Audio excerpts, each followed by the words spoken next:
তিনটি বিষয় না জানলে কখনোই ব্যবসা করে সফল হতে পারবেন না। নাম্বার 1, আপনি যে ব্যবসা করতে যাচ্ছেন সেই ব্যবসা করার শুরুতেই মহান সৃষ্টিকর্তাকে স্মরণ করুন। মহান সৃষ্টিকর্তাকে স্মরণ না করেই যদি আপনি ব্যবসা শুরু করেন, তাহলে যতই পরিশ্রম করুন না কেন, যতই বুদ্ধি বা টেকনিক খাটান না কেন, আপনি সফল হতে পারবেন না। কেননা পরিশ্রম করলেই যদি সফল হওয়া যেত, তাহলে পৃথিবীতে কেউ আর গরিব থাকতো না।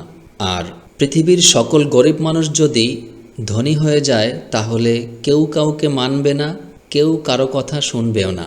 কারণ হলো, সবাই তো ধনী বা সফল ব্যক্তি।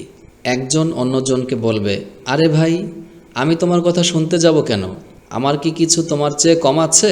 এরকম কথা সবসময় চলতেই থাকবে, কাজের কাজ কিছুই হবে না। গরিব মানুষ আছে বলেই আমরা ধনী মানুষদেরকে চিনতে পারি, বা ধনী মানুষেরা পরিশ্রম না করেই ব্যবসা করে সফল হতে পারে। প্রকৃতির এই নিয়ম আপনি যতই চেষ্টা করেন না কেন, সৃষ্টিকর্তা না চাইলে পাল্টাতে পারবেন না। ব্যবসা করে ধনী বা সফল হতে চাইলে মহান সৃষ্টিকর্তার নামে শুরু করতে হবে। সৃষ্টিকর্তার নামে যে কোনো কাজ শুরু করলে সৃষ্টিকর্তাকে সম্মান দেখানো হয়, আর সৃষ্টিকর্তার নামের সাথে সফলতা অটোমেটিক কাজ করে। তিনি যদি চান আপনি ধনী বা সফল হবেন, তাহলেই আপনি ধনী বা সফল হতে পারবেন। আর তিনি যদি না চান যে আপনি ধনী বা সফল হবেন না, তাহলে আপনি শত চেষ্টা করলেও ধনী বা সফল হতে পারবেন না। সেজন্য ব্যবসা করে সফল হতে চাইলে তার নামে শুরু করুন। দেখবেন কিভাবে আপনি ধনী বা সফল হবেন, আপনি কল্পনাও করতে পারবেন না। নাম্বার 2, আপনি ব্যবসা করেন বা চাকরি করেন, যে কাজই করুন না কেন, কখনোই আপনি সফল বা ধনী হতে পারবেন না যতক্ষণ না পর্যন্ত আপনি অহংকার পরিত্যাগ না করবেন। অহংকার পতনের মূল। অহংকার হলো ফুটো কলসির মতো, এক সাইড দিয়ে ইনকাম করবেন, অন্য সাইড দিয়ে বের হয়ে যাবে। ইউটিউবে আপনি দেখবেন অনেক মানুষ বিভিন্ন ধনী ব্যক্তিদের রেফারেন্স দিয়ে বলে যে তারা পরিশ্রম, বুদ্ধি বা টেকনিক খাটিয়ে জীবনে সফল বা ধনী হয়েছে।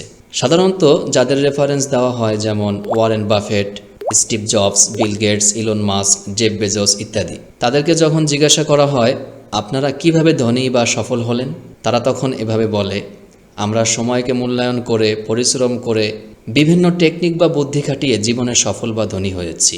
মনে করুন আপনি সময়কে মূল্যায়ন করলেন, খুব পরিশ্রম করলেন, বিভিন্ন বুদ্ধি বা টেকনিক খাটালেন, কিন্তু অহংকার পরিত্যাগ করতে পারলেন না।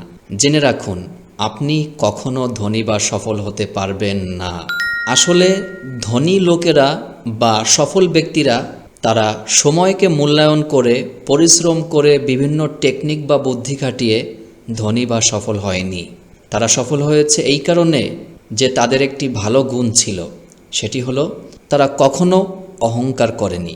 আপনি দেখবেন অনেক বিশ্বসেরা ধনী ব্যক্তিরা অনেক সময় হঠাৎ করে আবার গরিব হয়ে যায়। কারণ হলো তাদের অজান্তেই তারা অনেক সময় অহংকার করে ফেলে।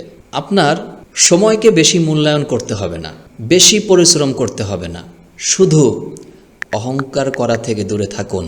দেখবেন অল্প সময়ে কাজ করে, অল্প পরিশ্রম করেই আপনি ধনী বা সফল ব্যক্তি হতে পারবেন। আমি এরকম অনেক মানুষকে দেখেছি যারা অল্প সময়ে কাজ করে, অল্প পরিশ্রম করে, তারপরেও তারা দিন দিন ধনী হচ্ছে। আবার এরকমও অনেক মানুষ আছে যারা অনেক পরিশ্রম করছে, অনেক সময়কে মূল্যায়ন করছে, তারপরেও তারা ধনী বা সফল হতে পারছে না। আপনি দেখেছেন কিনা জানি না, কিন্তু আমি দেখেছি এরকম অনেক মানুষ আছে। তারা যে ধনী হতে পারছে না, এটার আসল রহস্য তারা বুঝতে পারছে না। তাদের কথার মাঝে অহংকারী ভাব বা কাজকর্মে অহংকার ফুটে ওঠে, যে কারণে তারা অনেক পরিশ্রম করা সত্ত্বেও ধনী হতে পারছে না। তো সেক্ষেত্রে আপনার কি করণীয়? আপনার করণীয় যেটা হবে সেটা হলো, আপনার বেশি পরিশ্রম করতে হবে না, শুধু যে কোনো কাজের আগে মহান সৃষ্টিকর্তাকে স্মরণ করুন এবং অহংকার পরিত্যাগ করুন। দেখবেন কিভাবে যে আপনি ধনী বা সফল হবেন আপনি নিজেও বুঝতে পারবেন না। নাম্বার 3, দিলটাকে বা মনটাকে পরিষ্কার করে সৎ উপায়ে ব্যবসা করুন। যতক্ষণ না পর্যন্ত আপনি আপনার দিলটাকে বা মনটাকে পরিষ্কার না করবেন, ততক্ষণ পর্যন্ত আপনি ব্যবসা করে সফল হতে পারবেন না। মানুষ যেরকম অপরিষ্কার, নোংরা, দুর্গন্ধ জায়গায় যেতে চায় না, ঠিক তেমনি মানুষ কখনো খারাপ মানুষদের কাছে যেতে চায় না। আপনি যখন আপনার মন পরিষ্কার রাখার পাশাপাশি ব্যবসা প্রতিষ্ঠান পরিষ্কার পরিচ্ছন্ন রাখবেন, তখন আপনার কাছে মানুষ আসবে, আপনার বেচাকেনা বাড়বে, আপনি ব্যবসা করে ধনী বা সফল ব্যক্তি হতে পারবেন। মহান সৃষ্টিকর্তা আপনাদের সবাইকে তার নামে প্রতিটি কাজ শুরু করার শক্তি দান করুন।